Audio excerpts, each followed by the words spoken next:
Here's my advice to make 2025 the best year of your life. There's 4 steps. Eliminate distractions, get started, get better, never stop. Number 1, elimination of the things that are distracting you. When I was young, my father gave me this advice. Rich people buy time. Poor people buy stuff. Ambitious people buy skills.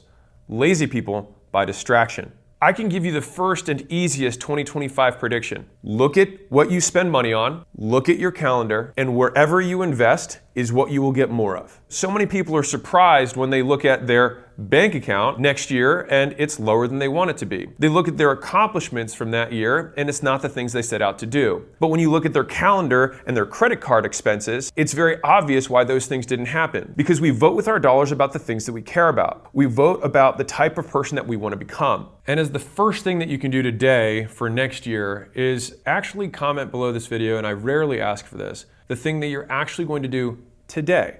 Not what you're going to begin doing next year or what your resolution is going to be. But if it's important enough to do for future you, it's certainly important enough to do for current you. Because current you, by the way, is the only you that's ever going to enjoy life. I'll give you this story. So I remember when I was, a few years back, I was walking with Layla and we went to Sephora, which is like a makeup store. So we walked inside, I'm sitting, standing there awkwardly because I'm like, I don't know what I'm supposed to do here. There's this lady with the smock who helps out, and she had these 2 girls who were young. They must have been maybe, about this old. I'm guessing between 9 and 40, who knows. She's leaning over and she has these 2 paintbrushes in her hands and she says, okay girls, now that you guys are women, you need to start budgeting for this stuff because you're gonna be spending money on this every single month to do your makeup. And so the girls grabbed them, they were super excited, and they went to go check out. And I saw that exchange as actually a really beautiful lesson when it comes to identity. Our priorities we dictate by what we spend, not by what we say. These girls, because they wanted to step into this new identity, had to match it with new priorities. So they had money, or they had saved up their shekels, or whatever they do for chores or babysitting or whatever. By doing that, they had to start prioritizing some of that money towards their new identity from girls to women. But the thing is that many people who want to start next year think, okay, well, I'm just gonna see if this happens. But it doesn't work that way.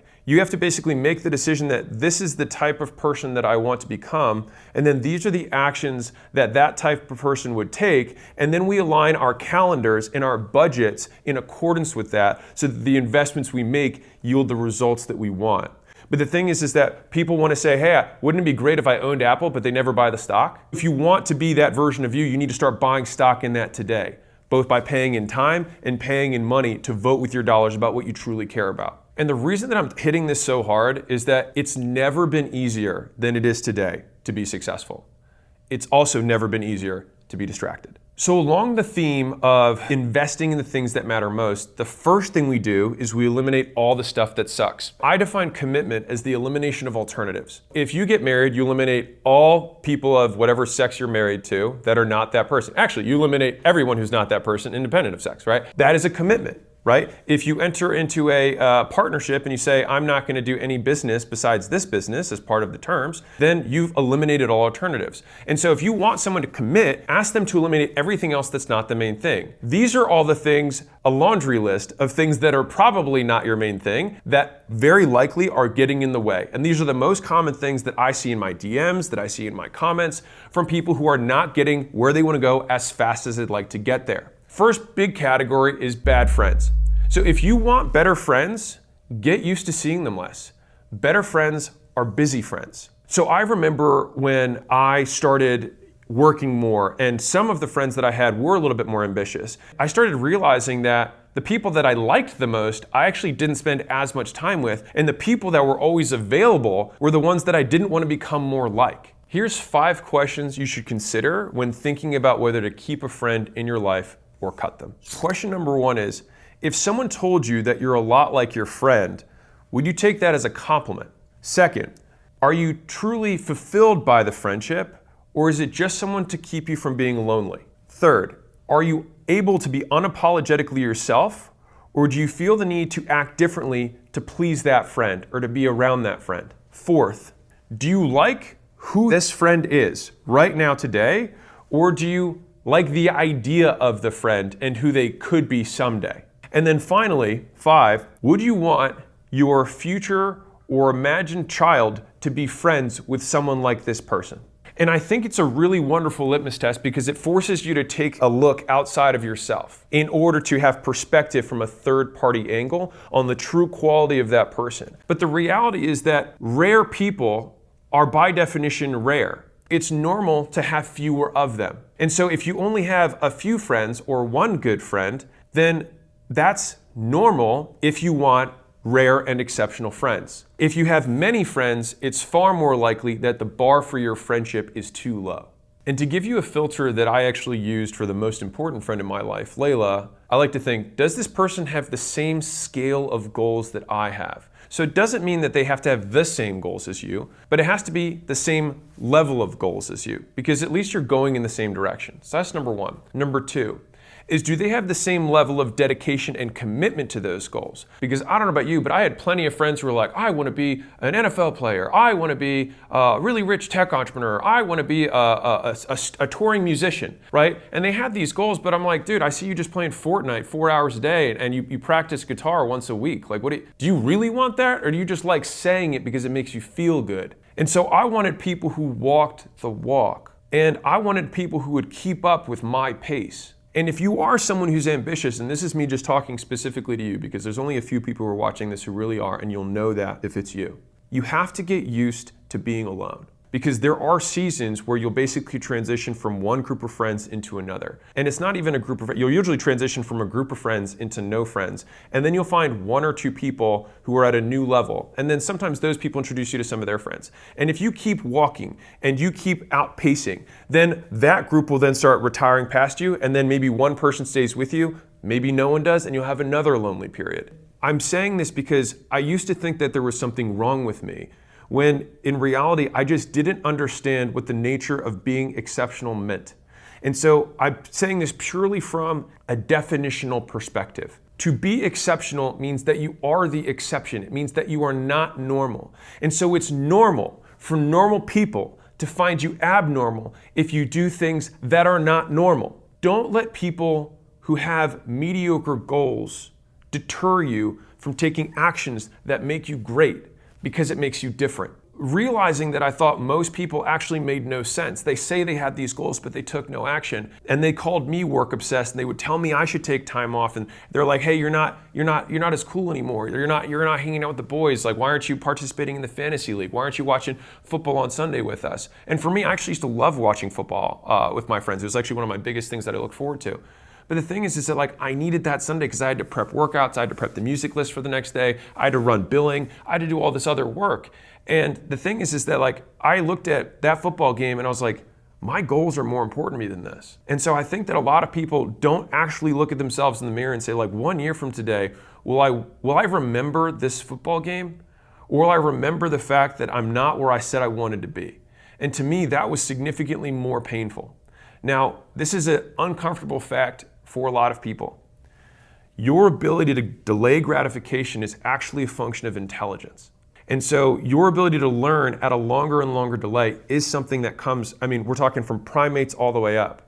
And so basically, if you want to teach a monkey how to do something, you have to say, hey, do this thing, and then immediately give them a reward. And the longer that period goes on, the less trainable they are. The sign of intelligence is that you can actually expand the reinforcement window and they can still abstract it back to the original action. If you want to practice intelligence, then being able to actively delay your need for a result or reward from the work you do will make you a more intelligent person because your rate of learning will actually increase, despite the fact that your reward rate will decrease in the short term.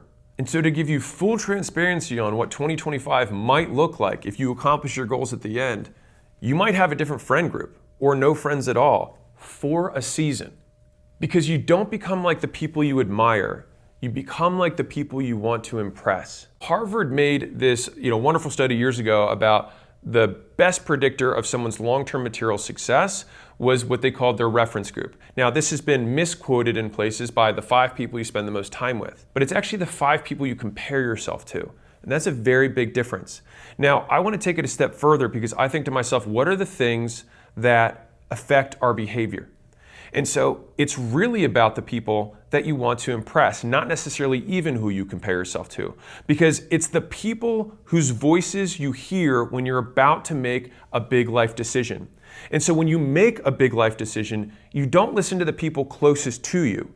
You should listen to the people closest to your goals. And some of them may not be in your neighborhood or your city or your state or your high school or your college. They might just be people you follow on the internet. And you have to abstract, what would that person think about this decision? Not my mom, not my homie, not my uncle, or that person at church. And so I think this is a great transition of thinking through, instead of necessarily even having mentors, having heroes, and transposing what you think their decision-making calculus would be onto your life. And so what's interesting is that I will have conversations with entrepreneurs and they'll say, hey, here's my current condition. This is my desired state. This is what I perceive my obstacle to be. And I say, okay, well, what do you think? And they're like, well, I think you're gonna say I should do X, Y, and Z. And I'm like, you're right. Why aren't you? They're like, well, and the thing is that basically what they answer with after that well is, in essence, other people's opinion who aren't at the place they want to be. Here's the uncomfortable truth, which is that winners focus on winning, losers focus on winners, and you never receive hate from above, always below, because winners have their eyes on the goal, not on other people. And so you have to decide whether you want to be a loser or a winner. And I'm just being real with you. What this looks like in reality, and maybe for you in 2025, will be like this. First, you look like an idiot to everyone else while you try to figure it out. Then everyone else looks like an idiot for ever doubting you. Seasons.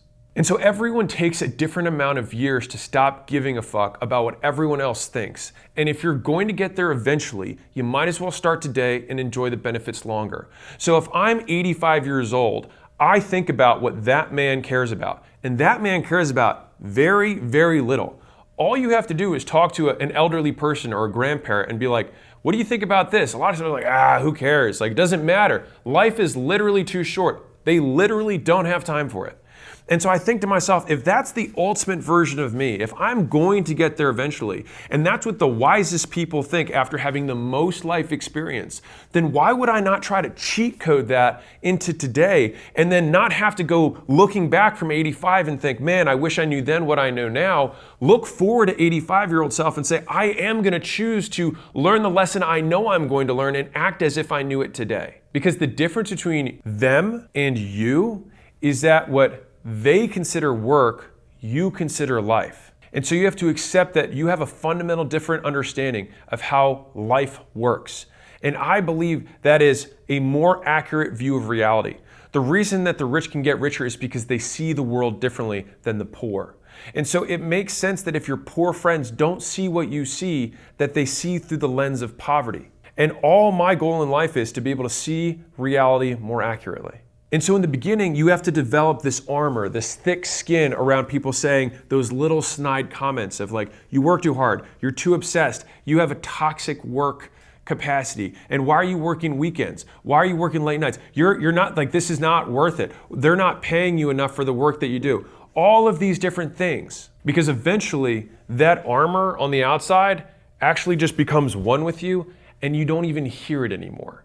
Because I can promise you that those people who were in my life decades ago, they're just not even, I don't hear those claims anymore for two reasons. One, because my reality changed so drastically that they couldn't say anything. And secondarily, they're just not in my world anymore. I was only able to get here because what they deemed acceptable, I deemed intolerable. How far you go in life, I truly believe this, is based and predicated only on one thing, which is your actual standard. And so I believe that the person who runs any company or runs any division should be the person who has the highest standards. And if there's ever a day that someone has a higher standard for acquisition.com than me, they should run this instead of me, because they would be the one who's best serving the company. And so the person who should have the highest standard for you is you. And so it makes sense that they have a lower bar, but why would I listen to their bar on my life? I think that that standard is the one thing that rich kids get from rich parents more than anything else. Is because they have an expectation of life. They don't accept opportunities that are below that standard. And so they actually get their huge leg up on the pick, on the vehicles that they choose to pursue. And so one of the tougher parts, if you're not from an area where people make a lot of money, or you don't know anybody who's a super successful entrepreneur, is that you basically have to borrow someone else's measuring stick. And you have to say, is this the standard that Elon would pursue? Is this the standard Bezos would pursue? Is this the standard Jobs would pursue? And if it isn't, then why are you doing it? If you want to be like them, then act like them. If you want to be like your friends, then you can act like your friends, but don't be surprised that you have what they have or lack what they lack. If we're thinking about elimination, we're eliminating bad friends and tangentially their opinions about you that are affecting your behavior. So the next thing are what things are playing interference on your time and your attention. All right, so I would say opinions of other people are affecting your behavior and your decisions. I think that your environment affects your efficiency of behavior. So think about how much more you get per hour of output. If you can't sit still, ignore notifications, and focus on one task for 8 hours straight, never expect to build anything great. And as uncomfortable as that is, it's also the truth. Like, I don't know a single incredibly successful entrepreneur that can't sit down and have hyper-focused periods of time, sometimes weekends, weeks at a time where they don't talk to anyone and they just hammer away. And it's whether they're coding for software or they're making some insane marketing campaign and all the email follow-ups and all the text follow-ups and the affiliate promotions and incentives, or someone who's creating a product that they're designing and they're in the shop and they keep tweaking at it, or there's somebody who's hyper-scaling a company and saying, I'm going to sit in 20 interviews a day for 7 days straight so I can hire 20 people this week because I need to get going, right? Like, if you can't sit still and ignore notifications and focus for a day, nothing great will get accomplished, because it's not about what you want, it's about what's required. And whether that's your best or not is irrelevant. It's just there's a price tag and you gotta be willing to pay for it, or you don't get the thing. And a lot of times it's not what you want. And I spend a lot of time trying to dispel the concept of like follow your passion, because I think it leads more people astray than it helps. Because it's very easy for someone who's successful, who's already delegated tons of things, to only then focus on their area of genius and then say, here for my seat, do what I do. But there's a very big difference between doing what someone does and doing what they did to get there. And I think this is what's lost in a lot of the content that I see in the entrepreneurial space. And to be clear, whenever I'm trying to get to the next level, I often have to take on things that I don't know how to do. And I have to learn how to do them, which means I have to suck for a period of time. And sucking sucks. But the thing is you have to be able to embrace that period of time and say, like, this is the cost of greatness. And so I'll give you something very tactical. So I have timers in a lot of my offices, and my team has adopted this too, which is, I like to time block, which is essentially saying, how long do I think this is going to take? And you can do this on a week scale, you can do it on a daily level, it depends on the level of project you're tackling. But for me, even on the most micro level, I say, okay, how long should this take? I'll then crank this thing, boop, I think this should take 20 minutes, and then I hit start, and I let the timer go. And if for whatever reason something distracts me, I pause it so that I know that I didn't actually work that period of time. And so what happens is it will give you a very real look at how long you're actually working versus how long you think you're working, and you tell other people working, and you Instagram how long you're working. And as I've become more efficient at work, meaning my output per unit of time has gone up, I've realized that there's just been a significant decrease in the distractions that I allow to interrupt me. Again, if you want to stay focused, staying focused is not like zeroing in and saying, I'm going to do it just like I'm going to just zoom in on this thing. It's more that focus occurs when you remove everything else. What's left is focus.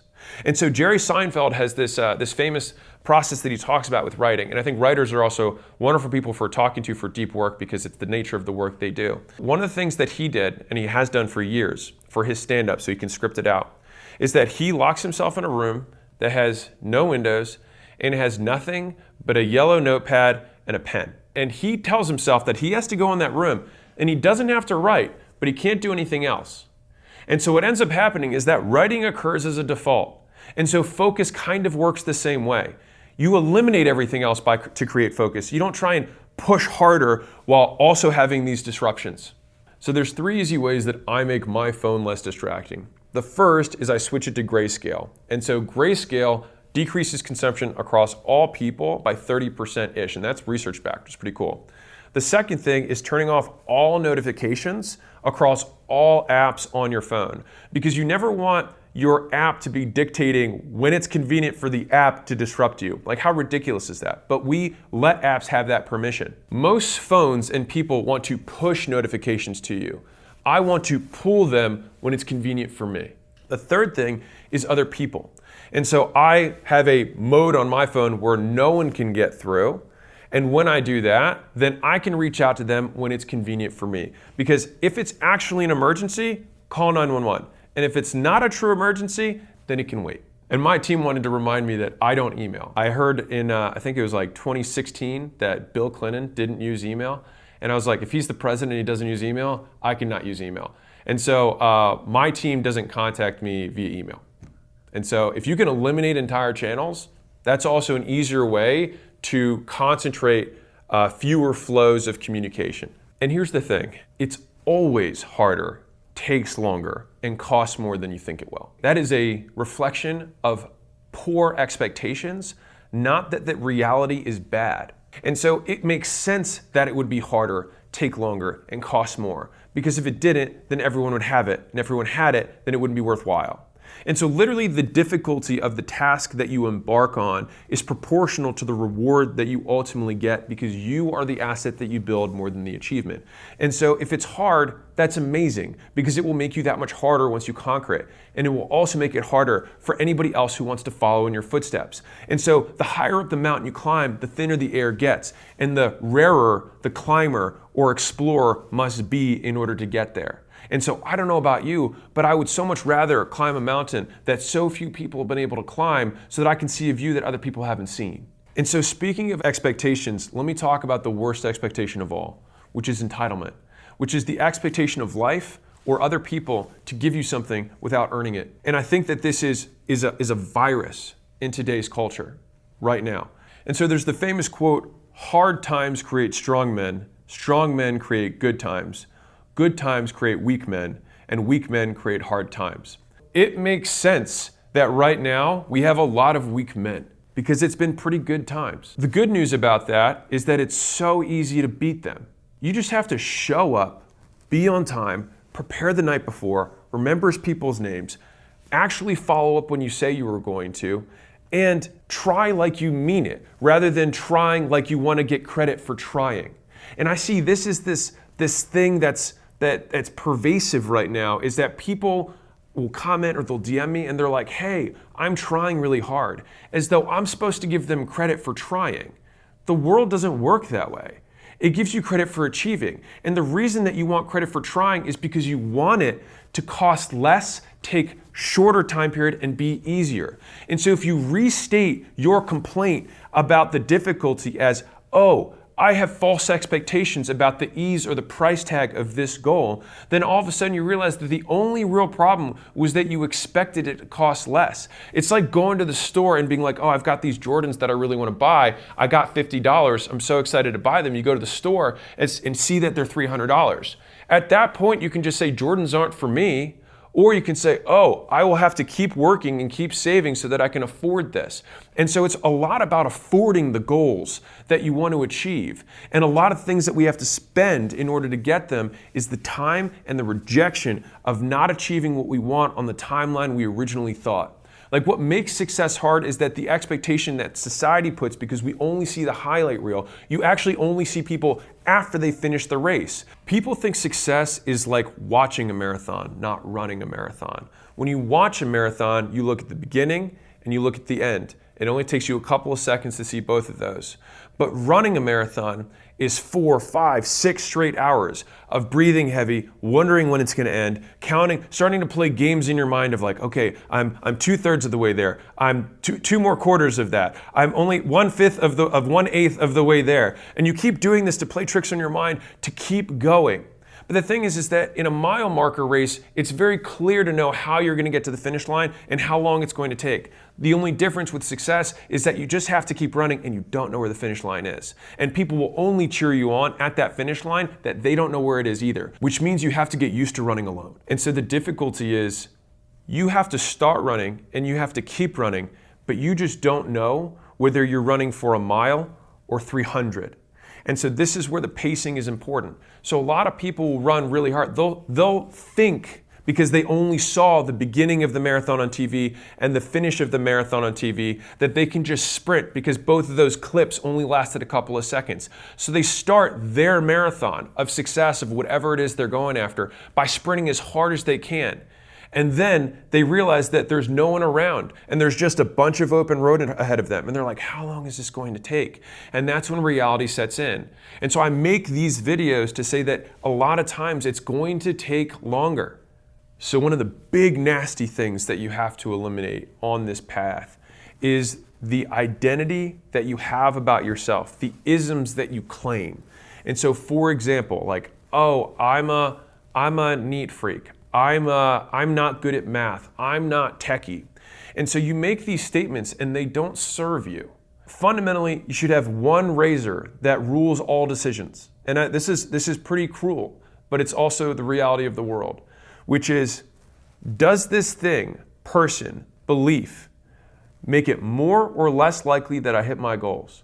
And so if you run every single thing you do, the actions you take, the people you hang out with, you having your phone in the room, you saying, I'm not techie, does this increase or decrease the likelihood that you hit your goals? And I'm not saying this to preach because I had one that I dealt with for a long time. So I always considered myself to be bad at math. I remember I was decent at math, and then in 9th grade, I had a really bad teacher and it basically put me back a year. Basically after algebra, I didn't really learn anything because the year after that, I didn't have the foundations from the year before. The difficulty was I kept saying after that point, I'm just not good at math. But when I was in my 20s, I made the decision that that didn't serve me anymore.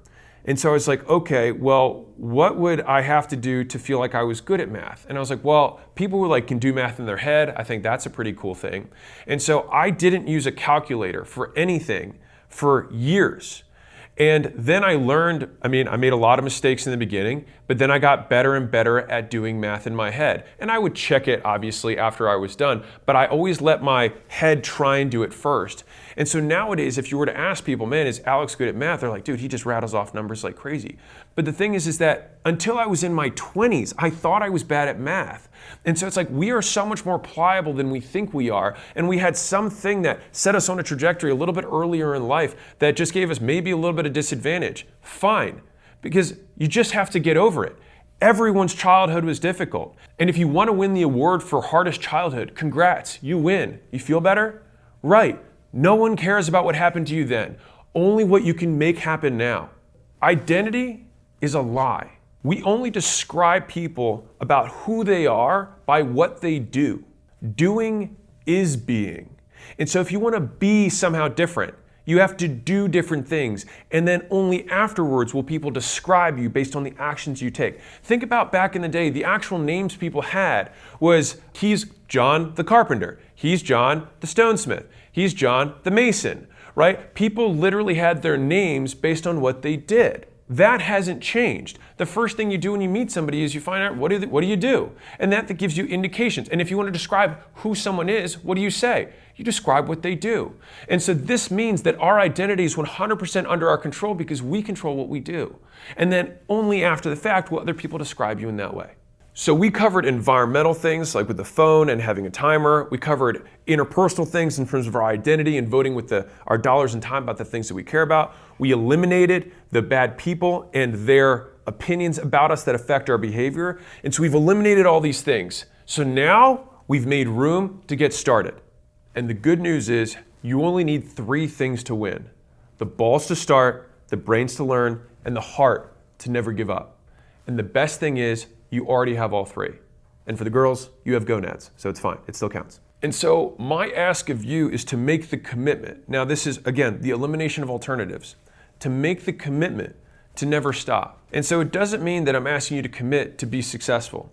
I'm asking you to commit to keep running, to keep walking the marathon. Even if you have to pant and you have to slow down, you just can't stop. And so the best way to hit next year's goals is to not wait until next year to work on them. It's to start now. Because I'll tell you this, if you feel like you need a special occasion to begin making your life better, then it assumes that a special occasion must always be there for you to want to improve yourself. It shows that you don't think today is worth improving. And so that means that you typically will always cast forward when you think things are worth improving. And so the easiest way to vote with your action is to make today the only day that is good, because it's the only day you have control over. My hot take, which shouldn't be, is you don't have to wait until January 1st to better yourself. And I'm purposely posting this before the year ends because I think it's stupid to wait. Like, why would you wait on getting better? Why would you, like, if you had a lottery ticket, why would you wait to cash it in? You would cash it in as fast as humanly possible. And that lottery ticket is the life that you want on the other side of this. Why would you wait? Here's a harsh truth. You're young. You've got time. False. All that lie does is extend how long it takes people to realize tomorrow isn't guaranteed. Nothing is going to be easy. Get over it. It takes time to get good, and the sooner you start, the sooner you act. And the sooner you act, the sooner you get. And don't stop until you do. And as harsh as that sounds, I do have good news. It only takes 20 hours of focused effort to get decent at anything.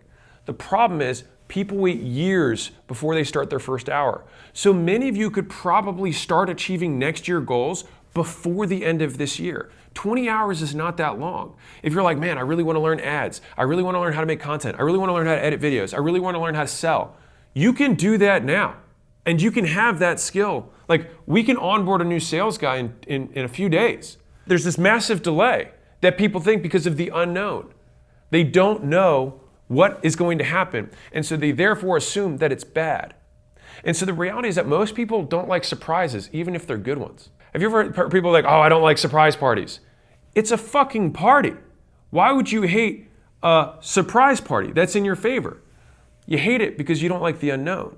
And so it's a really good thing to test for yourself, which is, why would I hate a good surprise? You hate it because there's a possibility that the surprise is negative.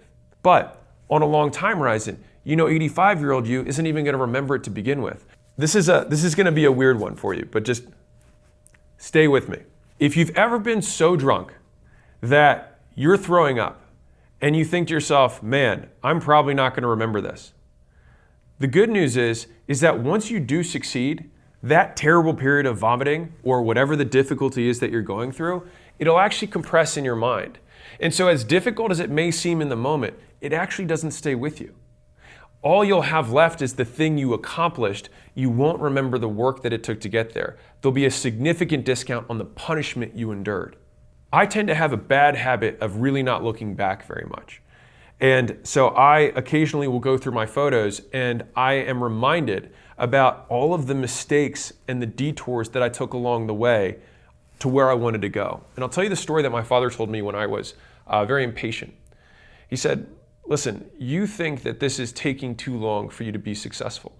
He said, do you know how long it took me to become a doctor? And I was like, no. He's like, well, so my father's Iranian and he left the country to get educated. And there was a program for anybody who's Iranian that the government would pay for your schooling as long as you came back with the education. Now, the revolution occurred during the time he was away, so he actually never got to go back. He went to France, Paris, to try and enter medical school. Only problem, he didn't speak French. And so he's trying to do pre-med in another language as somebody who doesn't even share the same alphabet. And so he failed that year. He then took the second year, he tried again, because you're allowed in France, it's a different system. You can just basically try as many times as you want. He started again. And the second year, he failed again. And then he talked to his brother and he's like, I don't know if being a doctor is for me. Like, I just feel like, imagine this, like failing 2 full years in a row. And his brother said, hey, why don't you go to Belgium? Change the environment, different school, different people, go there. So he went to Belgium, and then his third try, he made it past his first year. Now, mind you, at this point, he had 2 years of learning French, and so he was able to finally actually understand what the professor was saying. So was it that he wasn't smart enough to understand how to become a doctor, or was it that he just had other skills that he lacked along the way? And so a lot of people right now are judging the fact that they didn't succeed because they somehow think it's some innate trait. I'm not smart enough, I'm not good enough. But sometimes you just lack some prerequisite skills, right? Like if you're like trying to learn calculus and you've never done arithmetic before, it's gonna be really hard, right? Dare I say, impossible. And so if you jump straight into calculus, you're not going to win. So sometimes you have to take 2 steps back in order to build the foundation to get forward. Now, I'm going to keep the story going. So he then graduates in 7 years, because how long it takes. The actual medical school system is different in Europe. They actually do college and the next degree all as one thing. So 7 years later, he graduates. Okay, then he's this Iranian dude, can't go back to his own country, meets a girl in Belgium. She says, I'm from the US. And so he comes back to the US with the lady who would eventually become my mother. And when he's in the US, his doctor, his MD, doesn't apply here. So he then has to basically do it again in the United States. And in order to do this, you have to get a residency. Now, getting a residency as someone who's a foreigner back then was pretty tough. And so it took him 2 years where he had to basically work minimum wage jobs. He was like, he had to run slides, like radiology slides back and forth as like a runner, a courier, when he was a full surgeon. But he couldn't do it here in the US. And so imagine how emasculating it is, right? Where your wife comes back, she was a US citizen and had all this other stuff, right? And she got her internship immediately because she was US and she was a girl, whatever. And my father didn't. And so he then had to do 2 more years where he didn't have progress. So he told me this whole story, and then eventually, obviously, he got the residency, and then he was able to get in the path. But if you look at that, he basically had 4 or 5 years of his life where there was basically no net gain in progress towards his goals. And so he's telling me this story when he's 50, and he's like, look at my life now. He's like, no one knows. He's like, no one asks me how long it took. They just know what I have now and what I can do now. And so you have this idea that it should take a certain period of time. It should only last this long. It should be this level of difficulty. But the thing is that level of perseverance, when he decided to go out on his own and start his own practice rather than and left the practice that he was working in, he then didn't know anyone, and he still had a heavy accent, was a new guy in a new area, and it took him time to build up. And what did he do? My dad learned how to be a general contractor. He built his own surgical center because he couldn't afford having these outsourced third parties that charged $250,000 to build a surgery center. He built his for a fraction of that. And so it was my dad going to Home Depot, measuring and figuring these things out as a full plastic surgeon. It's not about the resources you have. It's about how resourceful you're willing to be. Right now, getting started is 100% under your control. And I love taking this frame, which is that every self-made billionaire is self-made. Now, if you're like, wait, there are billionaires who aren't self-made. Right, that's why I didn't say all billionaires. Every self-made billionaire is self-made. And every self-made millionaire is self-made. And here's the one people hate. Every self-made person in poverty is self-made. Now, that may make you feel uncomfortable. And you know what? You may be right. You probably did have more disadvantages. You probably did have things that worked against you. And now what? You're right. So that's it then for you. The rest of your life will never go the way you want it to go. The harsh truth here is, if you want to feel better, blame others. If you want to get better, blame yourself.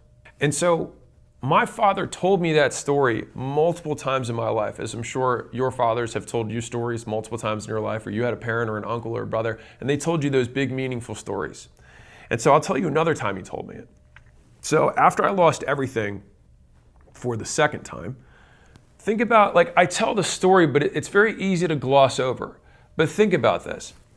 I had left my job, went to a new area, didn't know anyone, started a gym, didn't have enough money to have an apartment, slept at my gym, just grassroots got it going, made the gym successful by working there every hour of the day, was finally successful enough to be able to open a second location, a third, a fourth, a fifth, a sixth, finally feel like I tasted success, like I'm actually doing something, I'm actually pretty good here, like that bet that I made actually paid off.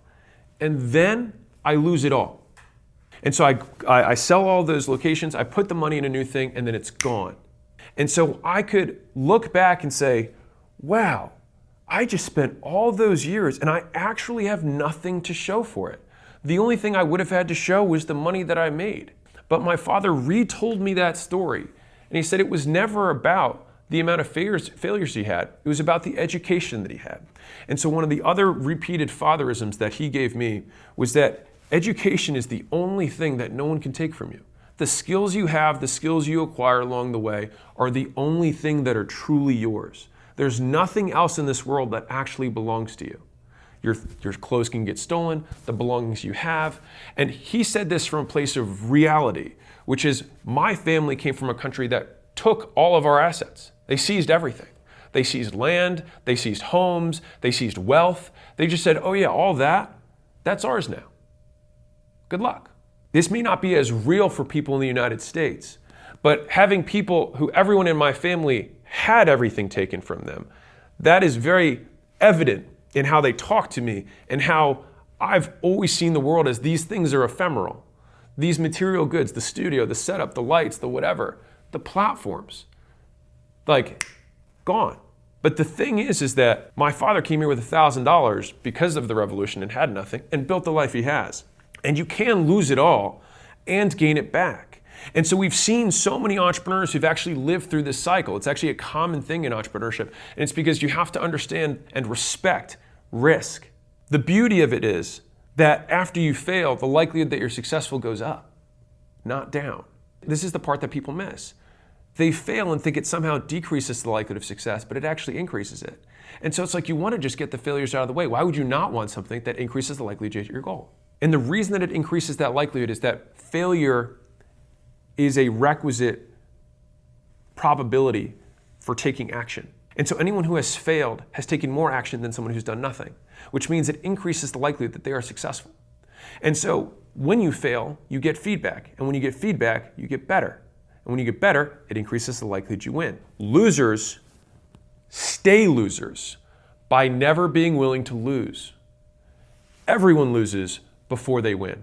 And so there's this great moment in The Matrix, which is the famous jump, where Neo is trying to jump across the buildings and everyone's gathered around because they think he's the one. He obviously takes the jump and he falls. And they're like, what does it mean? What does it mean? And Cypher, who ended up eventually being the Judas of this, says, everybody falls the first time. And so even the one, or the person who was going to become the one, was somebody who had to fail first. And I love that because everyone falls the first time. Your first business is very unlikely to be your last business. The first product you have will be a product that you'll be embarrassed of years from now. But what's important is having the product, getting the product, building the product, launching the product, shooting the shot. And so if you're never willing to lose, you're never going to win. So in 2025, if you start a podcast, or you start making content, or you start doing cold outbound, or you take a new job, whatever it is, just remember that your second try after you fail, which you inevitably will, takes twice the emotional effort, but half the actual effort. So you'll fail and you'll emotionally feel bad, but guess what you did? You actually gripped your hands on the unknown, and you go from unknown optimism to known pessimism. So it's like, okay, now I know what it takes. I now have realistic expectations of what is required in order to be successful. And although it may be bigger than I originally thought, I now can quantify what is required to win. And so here's the thing. The best entrepreneurs in the world have the biggest failure resumes. And so I don't even want you to win. I want you to build your failure resume. And so if you're like, oh, it must be easy for you to say, I lost money on my first 2 real estate deals I ever did. Almost lost all the money I put in. I've lost money on crypto when I put it in years ago. I lost money on bad hires. I've lost millions in bad hires. Actual hard costs, not soft costs. I've had 6 failed businesses. I've had 9 failed partnerships. And so I bring these things up because you're not gonna hit it out of the park on the first shot. But the crazy thing about how success works is that you only need to win once. That's the crazy part, is you only have to win once. I'll read you this quote from Jeff Bezos, which is what I started my first book, $100 Million Offers, with. We all know that if you swing for the fences, you're going to strike out a lot, but you're also going to hit some home runs. The difference between baseball and business, however, is that baseball has a truncated outcome distribution. When you swing, no matter how well you connect with the ball, the most runs you can hit is 4. In business, every once in a while, when you step up to the plate, you can score 1,000 runs. This long-tail distribution of returns is why it's important to be bold. Big winners pay for so many experiments. And when he says big winners pay, they pay in failures. They pay in the scars that they have to incur and endure along to hitting it out of the park and hitting it out so big that they never have to swing again. And so I want to make this as real as I possibly can. I just found an old note from myself to myself that's 12 years old. And so I talked about my $10,000 per month income goal. and reading it got me actually pretty choked up. This is all to say that no matter where you're at in your journey, you've just got to believe with all your fucking heart that you're going to make it, because no one else is going to believe for you. Because you can never expect someone to invest in you more than you invest in yourself. And the crazy thing is, some people say they'd kill for a shot or they'd die for a chance, when in reality, they won't even wake up 60 minutes earlier for it. So we've eliminated the distractions, all of the things associated with not doing this stuff. And now, hopefully, I've removed some of the mental BS around getting started. And so now, once you start, you gotta get better. Connections, money, looks, intelligence, those are all great. But you can beat someone with all of those things if they have only one trait: an insatiable desire to improve. No matter where they start, it's hard to beat someone who improves every second of every day without giving up. And this is why earlier I said ambitious people buy skills and they pay for those skills with time and money. And in order to have the time and money to invest in those skills, they have to take them from somewhere else. Because the thing is that your resources are zero sum. And this is something that a lot of people aren't comfortable with. Whatever you choose to spend your time on, you take from something else. Whatever you choose to spend your money on, you take from something else. And so most people don't have a resources issue, they have a priorities problem. You are choosing to say that other things are more important. And hey, I want to be real. If that stuff is more important to you, then amazing. You won at life. Congratulations. But if you don't have what you want and you're spending money to proliferate a life that is not the one you want to lead, then you need to shift the list to invest the time and money and pull from those things that you don't want to put more in the ones you do. And you want to starve out failure. So think about this. One of the easiest ways to have more money is to work more hours. And you're like, how is that possible? Well, when you work more hours, it actually kills two birds. One is that you actually make more money when you work more hours. But on top of that, you don't spend money because you have less time to spend it. And so every hour of work is a net positive in two directions. So it saves you money you're not spending and makes you money. And so you want to find those little twists that you can make in your investments of time and money that are outsized. It's not just that you gain, you also stop the loss. I've always been willing to bet big on me. And so a lot of you guys are trying to bet big on Dogecoin or some meme thing or some get rich quick. And I promise you, the guys who have all the money know how to do it better than you. And if you have your last $1,000 or $5,000 or $10,000 that you're like, what do I do with it? Bet on you.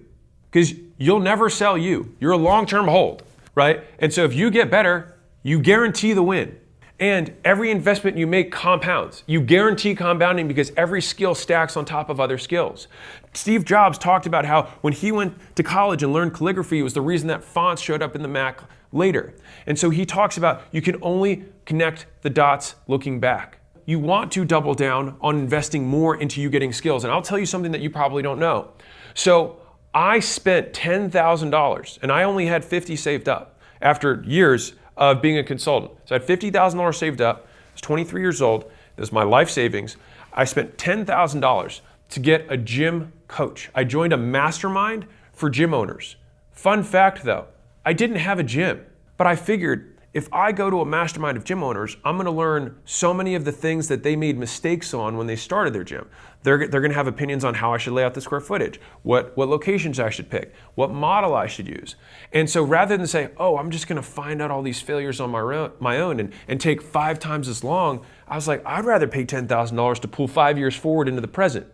And so I was able to get that first location up and profitable and outsourced by month 9. Now, some of the guys in the mastermind were at year 5 and still hadn't done that. I pay down my ignorance tax as much as I possibly can because the cost of you not being able to achieve your dreams, the price is ignorance. And the debt that you pay is the distance between where you are and how much you'd be making if you knew how to do it. I've told this story before, but I think it's something that's so ingrained in how I think in terms of how I price what I'm willing to pay in time or money. And before I tell that story, I move geographically whenever I see an opportunity to get around someone who's better than me. And so when I wanted to learn fitness stuff, I moved to an area where I knew there was other fitness entrepreneurs that I was like, well, maybe I'll be able to hang out with them a little bit and I'll learn a little bit there. And I went to a city that I didn't know anything about. I knew no one. And when I wanted to get in the gym space, I said, well, California is like the capital of fitness, SoCal. So I'm going to move out to Southern California because the best guys will be there. And if I can win there, I'll be able to win anywhere. And so I moved out to California without knowing anyone. Whenever I've had these big transitions in my life, it's not only being willing to bet with my money and bet with my time, but also bet with my geographic location.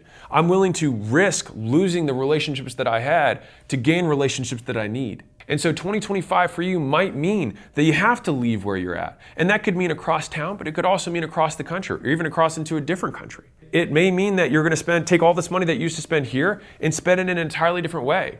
You probably are going to have less stuff, and that's okay because that stuff only deteriorates, it only gets worse, but you will only get better. Don't invest in Dogecoin. Don't even invest in the S&P 500. Invest instead in the SME 500. Invest in you because you will always beat a 10% return in the stock market. And if you think that Dogecoin is going to out-compete your personal growth, you're never going to win. Anyone can get rich fast as long as you're willing to make no money for a long period of time while you work to get good enough to get rich fast. And so I told you I'll tell you that story. The story goes like this. A guy is actually using this as a sales close to an audience. He wrote $1 million on a whiteboard in front of an audience. And so then he called out to a lady in the front row and he said, "How much do you make, ma'am?" And she said, $50,000. And he said, "Okay, well, right now, you pay Reality $950,000 every single year for not knowing how to make $1 million. And when I saw that, I realized that the value of the skill of making $1 million is the difference between what I'm making and what I could be making. And people wildly undervalue how much more they could be making once they have a skill. And so if you're the type of person who can actually follow instructions, show up on time, smile, be able to fail and keep going, virtually all education will net you a positive yield. Because let me ask you a question. Would you pay $950,000 to make $1 million and be able to make $1 million every year? Well, that would be an insane deal. You pay it once and you get the skill forever. So every year after that, you make $1 million a year? Well, of course you should. Now, once you make the $1 million a year, are you willing to give 100% of what you make to make $10 million a year? Of course you should. And that's why education is by far the highest return. You can learn how to make $1 million a year for probably close to $200,000 a year. And you're like, well, where do I spend that? You'll spend that on conferences, you'll spend it on seminars, and it'll likely be in $2,000 to $5,000, sometimes $30,000 chunks. But for some reason, you're willing to spend this on some academic who hasn't been in reality for 20 years because they're on tenure and thinks that the world is just going to hand you stuff because that's their reality because they're government funded. Or you can pay money to people who live in real private businesses who do this stuff for a living. And here's the thing. I have never paid for education and not gotten more than what I paid for. Now, I don't want to conflate that with the fact that I've paid for things that I didn't think was worth that money to other people. But I always ask myself, okay, number one, how can I become the best student who's ever gone through this? How do I become this person's number one success story? And I've told every program, every partner, every vendor that I've ever worked with, I will be your biggest success story. And so the reality is, once I am their biggest success story, is that because of them or because of me? And I think that's a choice that you get to make. Am I going to be the number one success story, or do I want to be right and prove that they're not good? Well, congratulations. Maybe they're not that good. Well, what does that leave you with? No skills and less money.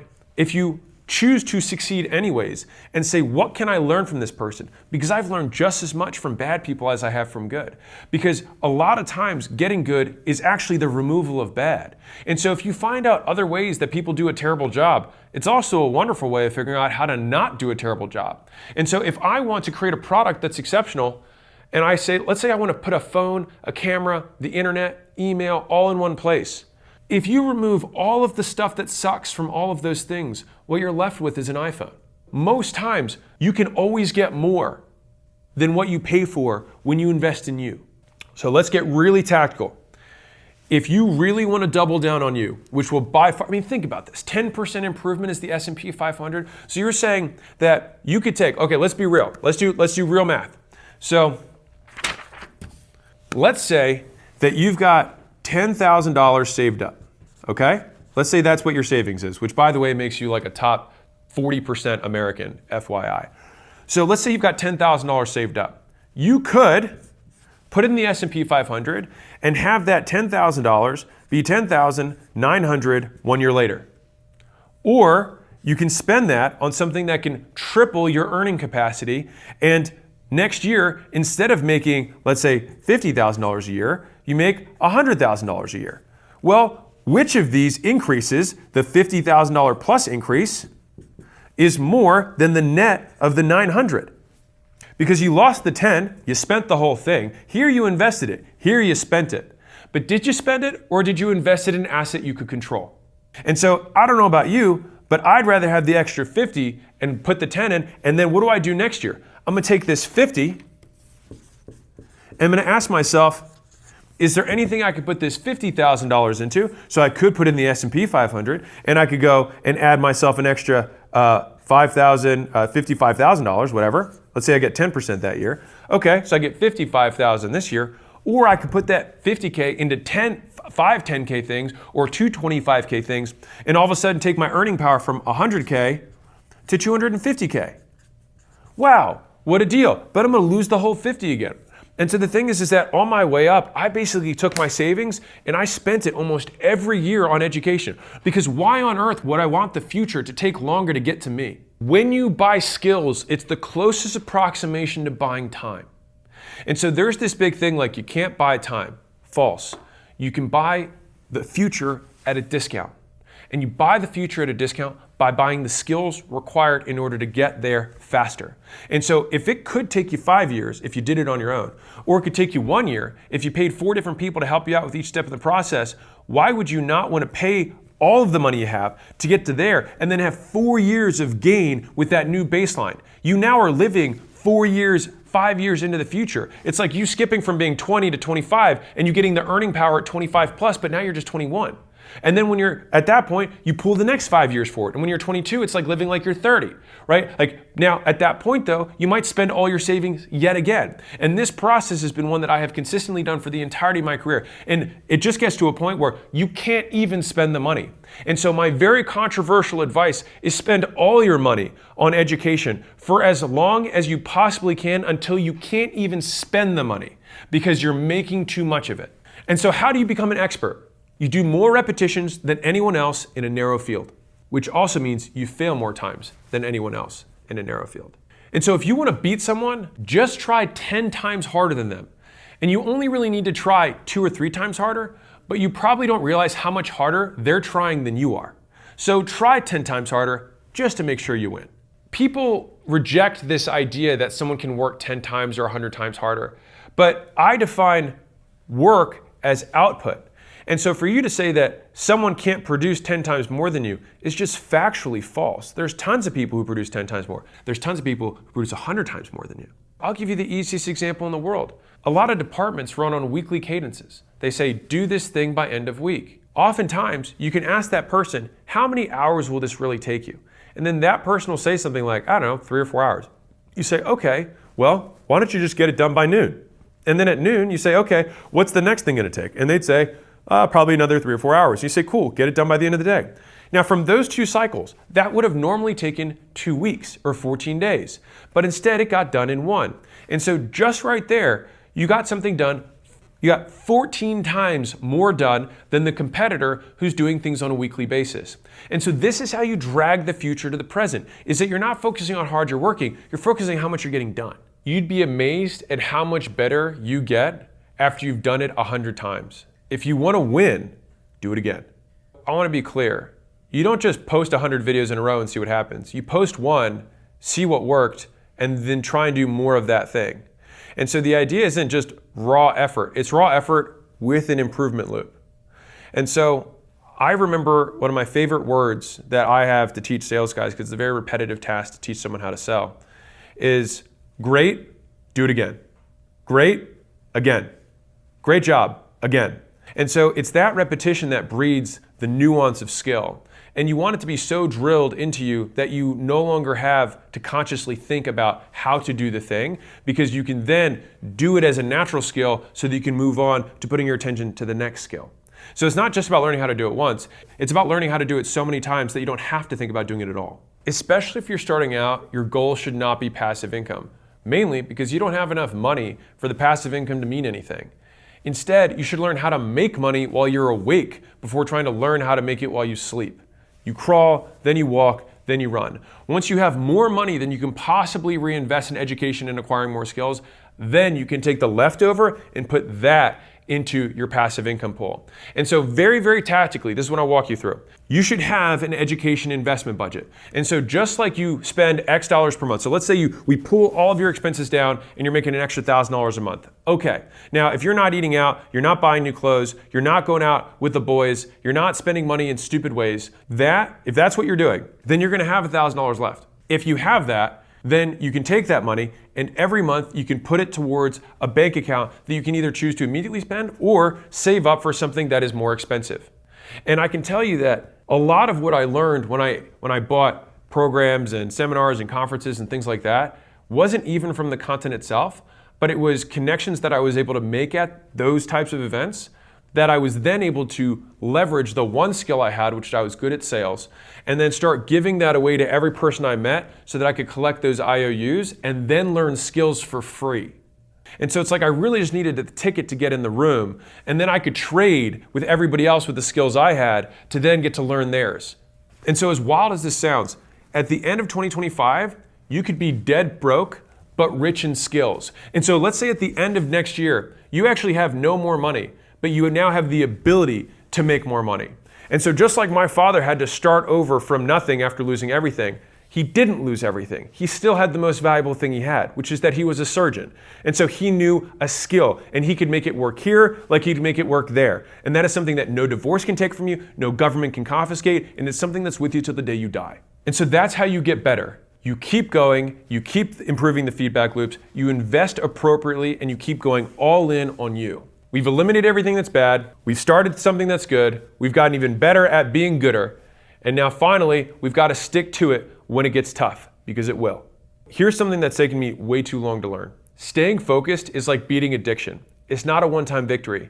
You have to fight it all day, every day, then wake up and do it again tomorrow. Because the thing that's going to distract you is going to change every day. The thing that's going to trigger your addiction to distraction is going to keep morphing and changing its form so that it can steal or rob you of your future. And so you have to be adaptable in knowing that you have to fight it every day. And so it's not good enough to just say I was focused for this week. You've got to wake up on the 8th day and the 9th day and do it again. And so you remember that guy who got rich drop shipping and day trading and buying crypto and wholesaling all at the same time? Yeah, me neither. Focus. To win in business, you need to be able to say no without remorse and hear no without a loss of enthusiasm, which means that you have to keep feeling rejection, keep failing, and keep going while being willing to reject basically everyone else. And that seems so counter because you're right there and you're like, man, I don't want to reject this person because I know what it feels like to be rejected. You need to be able to maintain this discrepancy so that you can create the space to do the work that needs doing. So there have been a couple of lessons that I have learned over and over again in my career. I've had to relearn. So it's a lot like a fine wine. It's like it gets better with age and there's more nuance to the flavor. So I think focus is not are you focused or not, it's how focused are you? And you can measure someone's focus by, again, the quality and quantity of things that they say no to, which means that as you get better, more opportunities will emerge, which is interesting because people who start out can't see opportunity anywhere. And it's because they have so few skills. And so there's very few opportunities for them. When you have a lot of skills, there are so many opportunities that are in front of you that you feel like you're missing out. But the real opportunity is actually in solving the problems in front of you. I was able to, in my opinion, become another order of magnitude greater in terms of entrepreneurship, which I would just measure by wealth. Once I was able to learn to say no and accept that I would not be able to pursue the many things that I know I could crush. Because once you realize how much actual work it takes to make something good, you realize how few things you're actually going to be able to do in your entire life. And so this is why picking becomes so important. Right now, the things that you're going to have to say no to are really the distractions and kind of, in some ways, easy. Say no to fantasy football, say no to drinking beers with the boys, going out with the club, whatever. But in a year from now, once you have more skills, there will be more opportunities. You're going to have multiple $10,000 a month income opportunities that you're going to have to say no to stick with the one that you have. And then once that thing becomes a $100,000 a month thing that you're doing, you're going to have to start saying no to multiple $100,000 a month opportunities. And here's the thing with opportunities that come up. They only show you the upside and not the downside. You have to know where the skeletons are buried. You have to know where the bodies are. If you don't know, and I've gone through this visual because I think about it every single time I have to walk through not doing something. You are here. You see this new opportunity here. Then you understand the downsides here. Then you live the downsides. Then you experience the upside. Then you achieve your goal. And so this is the starting point. This is called uninformed optimism. This is now informed pessimism. This is the valley of despair. And this is where most people quit. But what they do is they don't even quit because they don't want to say they quit. What they do is they start another one of these things. And they say, oh, this is now my uninformed optimism. And then, oh, now I understand this more. But the thing is that they never actually get through to this upside. And so they just keep jumping from thing to thing to thing over and over again. And so the reason it takes so long is because you're in a rush. Big things don't happen on small timelines because you have to start from zero over and over again. And if you actually stick with it, it's actually the shortest way to get to where you want to go. It just takes longer than you think. Must be easy for you to say is probably something that you might think by watching this or listening to this. And I like to tell the story because in July of 2017 is when I started my podcast. And it was 90 days after I lost everything, the last time. And from that point until now, it's taken that period of time to get to over 1 million downloads a month. And for the first 3 years, and I was making multiple podcasts, so we're talking 300-400 episodes. For the first few years, I never really cracked 3,000 downloads a month. And so I could say, man, why is this taking so long? But the real is that it took me that long to get good. It also, being extra real, took me that long to have proof on the outside that what I was saying was true on the inside. And right now, no one who listens to my podcast cares that it took me 7 years to get here. They just care that it's good today. And so people quit here when things get hard because the thought of something being hard forever is unbearable. They think that this line is just going to keep going this way forever. But it's not. Because once you fully understand all the bodies, where the skeletons are hidden, then you can actually start solving them one by one. The thing is that distraction only is distracting because you don't know what sucks about it. You might think you know what sucks about it, but you don't know what sucks about it. And so the big difference is you have something called declarative versus procedural knowledge. And so there's two types of learning, and this is actually formal. This is from academia. So you have declarative knowledge, which is knowing about something. So if you go memorize a fact or you learn how private equity works, right? This is knowing about. The other type of knowledge is procedural, which is knowing how to. And so a lot of people mistake declarative knowledge for procedural. And so they mistakenly think that if they watch 10 videos on doing a private equity deal, that it means they understand how to do a private equity deal. Or they watch 10 videos on cold outbound and they think it means they understand how to do cold outbound. Or 10 videos on sales and so forth. But you're never really going to learn how to do it until you do it. And so you're going to learn more from your first 100 cold calls, your 100 cold knock on doors, than you will from 100 books or videos that you watch. But I have good news. Nothing hard lasts forever. There's only 3 things that can happen. You either quit, it gets easier, or you get better. So no matter what, it always ends. You only lose when you quit before you see it all the way through. And I think that's incredibly encouraging. So no matter how hard whatever it is that you're doing is, which by the way just means that your expectation doesn't match reality, but no matter how hard it is, you either quit, it gets easier because something changes externally, or you get harder, something changes internally. But no matter what, it will end. Think about it like you're mining for gold, right? You're chiseling away underground and you've got this pile of gold. You don't know how far away it is, but it's underground and you're digging towards it. This difficulty of swinging the pickaxe can end when, one, you walk out of the mine and say, you know what? Marketing doesn't work. Sure. The second is that all of a sudden you hit a soft patch and then you're like, oh my God, I'm digging so much faster now. This is great. And then you get to the gold. Or you just start swinging the axe harder because you get more muscled, you get more efficient with your movements, and you just keep chiseling away, even if it goes from dirt to rock. You just keep chiseling away at a slower pace, but you eventually break through and get there. But in all three of those scenarios, hard doesn't last forever. And so I'll give you a little rule of thumb that I've seen on how do I do more of what's working, right? How do I keep going? When it's easy, do more. When it's hard, do different. And so I told this story years ago, and I'll tell you guys again. So when Gym Launch just barely started to work, all right? So I'm like 3 months into Gym Launch working. Guess what brilliant Alex thought he should do? So I went to this meetup of 10 entrepreneurs. All the entrepreneurs were 8-figure entrepreneurs, so 10 million plus per year. I was not making that. We were pacing probably $300,000 or $400,000 a month at the time. It was just me, Layla, and I think we had an assistant over kitchen sink, right? So I was making the most money I'd ever made in my life, and probably to this day, because it was the most material change in my life by percentage. When you go from no money to hundreds of thousands a month within 90 days, me looking at bankruptcy attorneys 6 months earlier to that, I can't explain how crazy reality shifted. But I had this guy who came up to me after I gave my little presentation of like, hey, this is what's working. And so of course, what I want to do now is start a supplement company. He came up to me and he said, if what you're saying is true, if the economics of the business that you've outlined really do work as well as you say they do, when it gets easy is when you go hard. It's when you double down on what's working. And he said that to me, and I remember he said, because what's going to happen is that if it really works this well, someone bigger and badder is going to take all your stuff and immediately try and do it with their distribution, their audience, and their leverage. And so if there's ever been a time to focus on the thing that's in front of you, it's right now.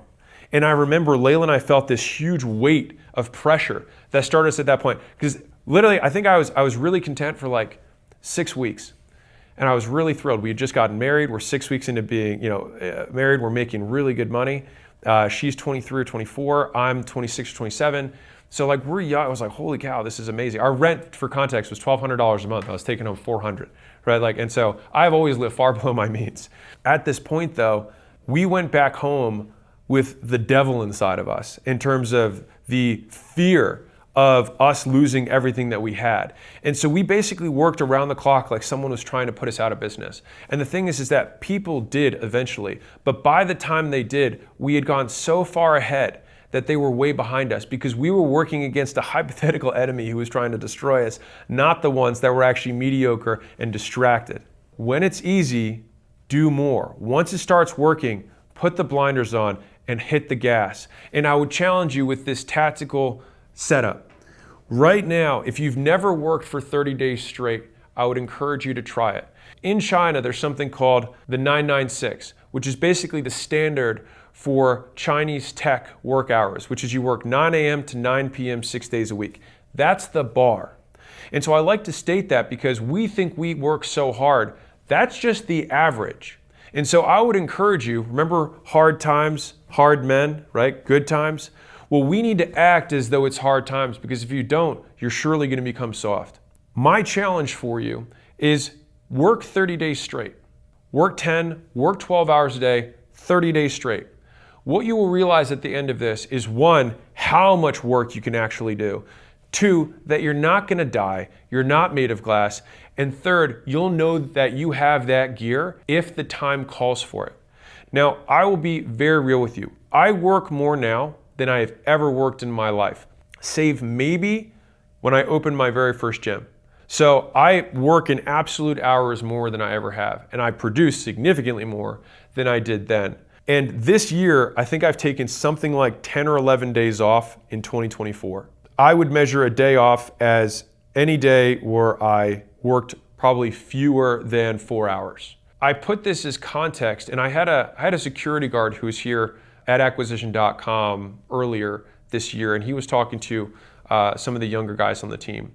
And he said, you should never let Alex work more hours than you because he's already ahead of you. And so if you want to catch up with him, certainly don't let him outwork you.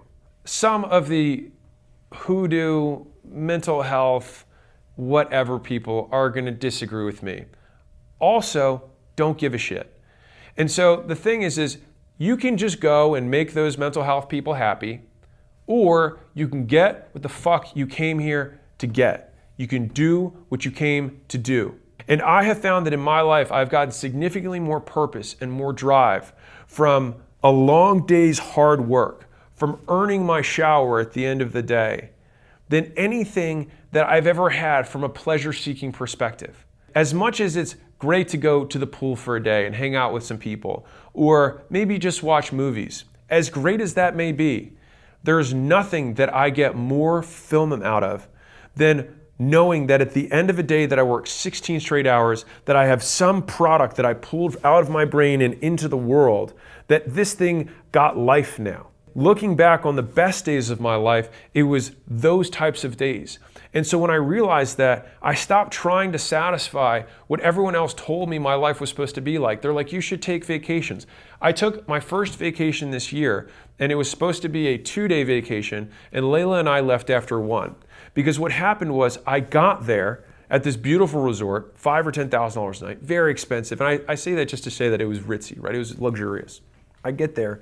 I sit out on the back of this beautiful patio for this really expensive room, and I look out on this, mountain view, and I think to myself, this is beautiful, and I don't care. I wish I felt something. And all I wanted was to get back in the game. And so I realized that even that little mini vacation was something that I had done because I thought it was an expectation. It was unspoken or spoken from someone else in my life. And so I have this quote that I live by, which is, if you don't know why you believe what you believe, it's not your belief, it's someone else's. At that time, it's like I had this belief that I should take a vacation. But why? Now, if I can't explain it, which I really can't, then I shouldn't do it. And now, I want to be very clear. This doesn't mean that there's no time for rest. But I like to think about the hypothetical extremes. I like to think about the 996 that is just the standard in China. And I like to think about people in the Middle Ages and the Dark Ages. They worked above their shop, and they didn't have, like, the 7-day or 5-day work week is something that was invented in the last 100 years. This is not pointing to your human capacity. This is pointing to a societal constraint.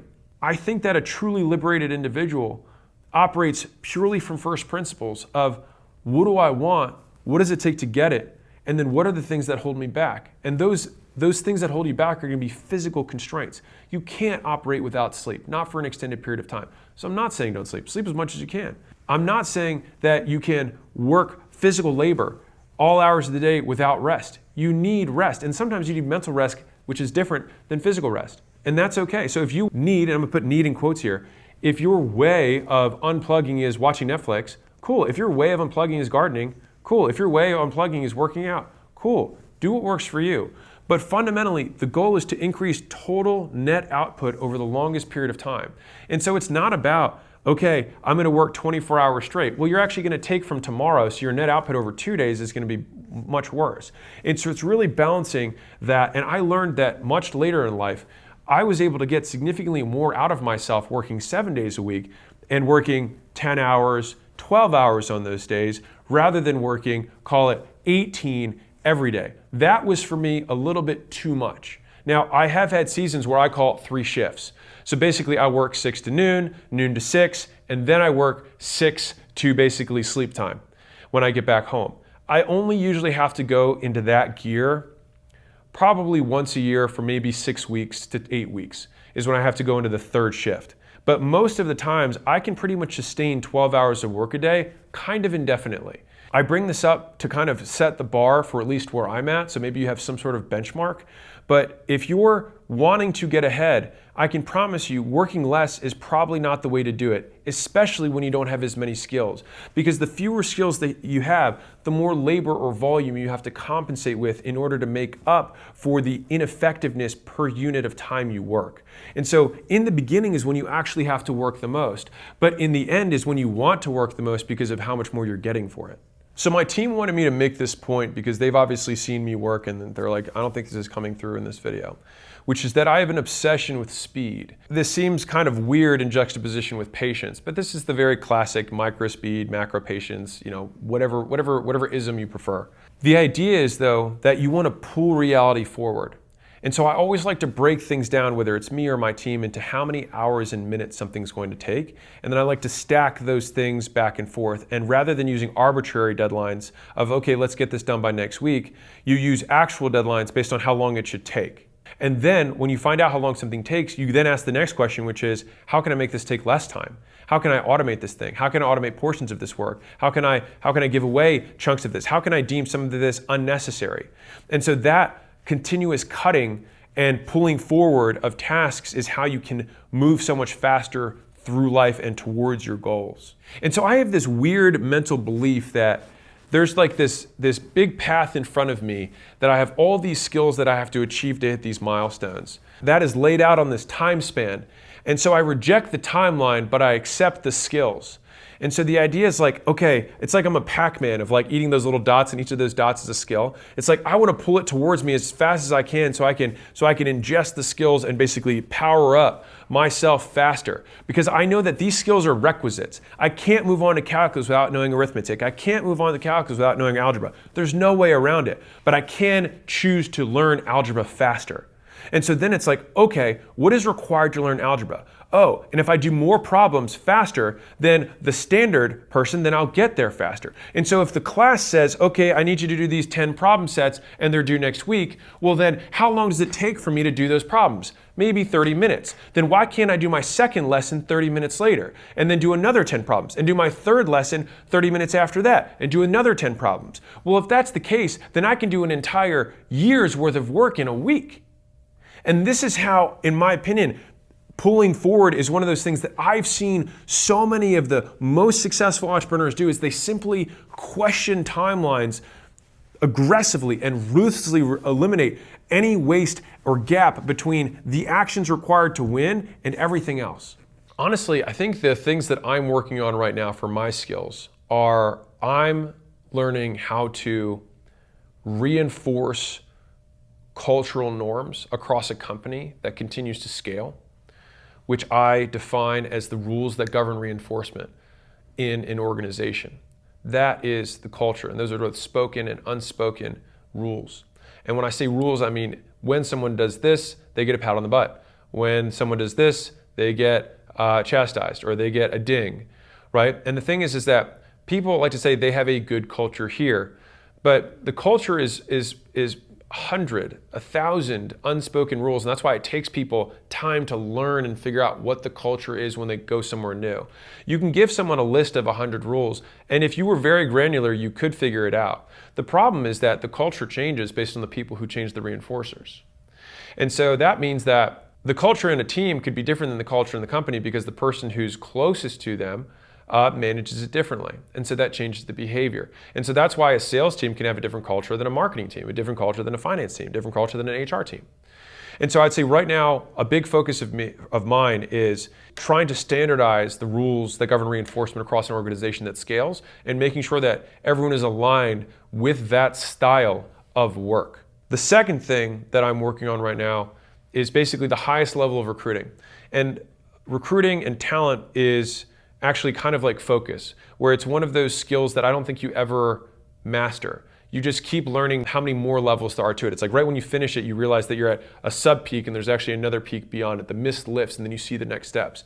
And so like focus, I thought, oh, I was focused at $100,000 a month because I could turn these opportunities down. And then you got some even sexier opportunities. You got to learn how to say no to those.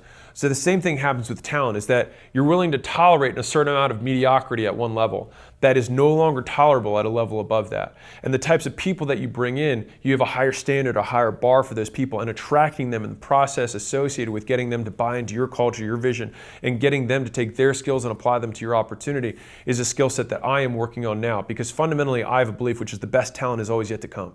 And that's predicated on the idea that if I get better, my opportunity will get better, and that will attract more people and better people. And I bring this up because I basically want to translate one thing, which is that the reinvestment in learning skills never ends. And so Charlie Munger said this: you just have to be a lifelong student. You have to be willing and want to learn. So I actually had an example of this. So recently there was somebody on Teams. I did a bunch of one-on-ones over the last week because I was looking at one of the departments. And one of the guys said, hey, I have this particular skill. I was hoping that we could eventually have a role that only does this thing. And I said, it's interesting that you ask or you make that request, because if I were you, I would not think that way at all. I would think, how could I learn 10 more skills? Rather than how can the organization meet my demands, it should be, how can I let my skills meet the demands of the existing business?